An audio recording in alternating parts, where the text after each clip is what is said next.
I've seen a lot of change, been through a lot of pain. Some things are not the same as they were a year ago, but all will be okay. I move on each and every day. The past is where it stays, way back a year ago. Hello fellow nerds and crafters. Today I'm going to make this apple jar mold. The only thing I did before I started was I painted inside the stem and the leaf with a bit of brown mica and green mica powder.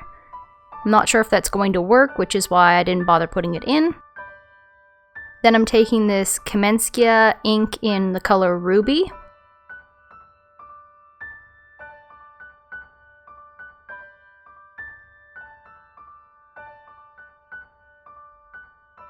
I wanted to mix it not too dark, but dark enough.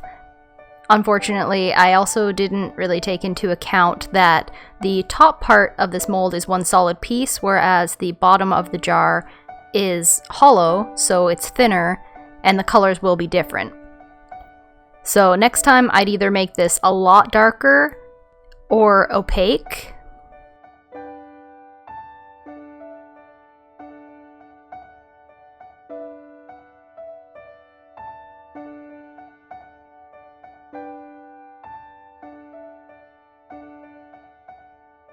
I think if I was to do it in translucent again, I would make the resin darker before I poured it into the bottom half of the mold to try and match the colors closer, but after I poured the top. I'm just going to go in with my tweezers and go around the lip to get out any of the bubbles that are stuck underneath.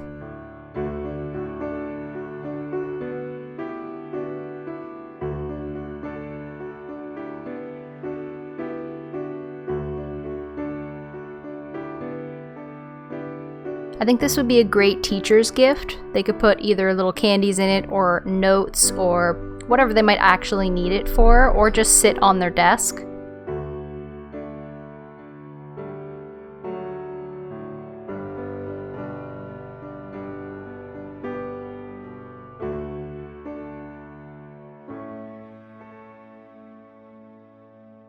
Once I've gone around the edge, I'll put it into the pressure pot and fill it up until it's full. Then I can go ahead and pour the bottom part of the mold.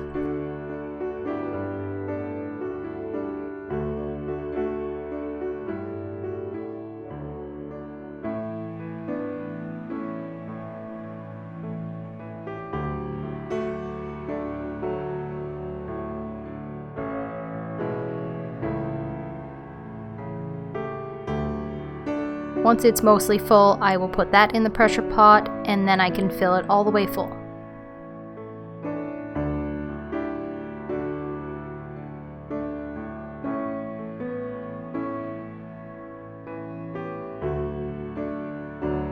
So pulling it out the next day, I noticed these strange markings, not the cat hair sitting on top, but the strange, what looks like ink that wasn't mixed in properly. I'm not sure if I didn't mix it well enough or if it's something that this ink does.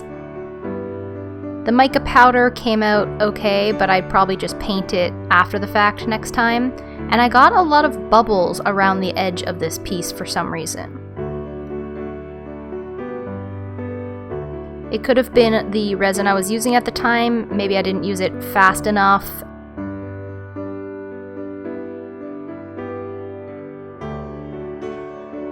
This mold also had a bunch of flaws, which was really annoying. There's a scratch all the way around it. Timu. So I'm gonna have to get a new mold at some point, I think. And although I filled up the lid, I thought full enough, the edge around the bottom of the lid wasn't actually catching very well on the bottom part of the jar, so I think I'd need to pour it a little bit deeper maybe, or it could be a mold problem again since this mold did have some issues.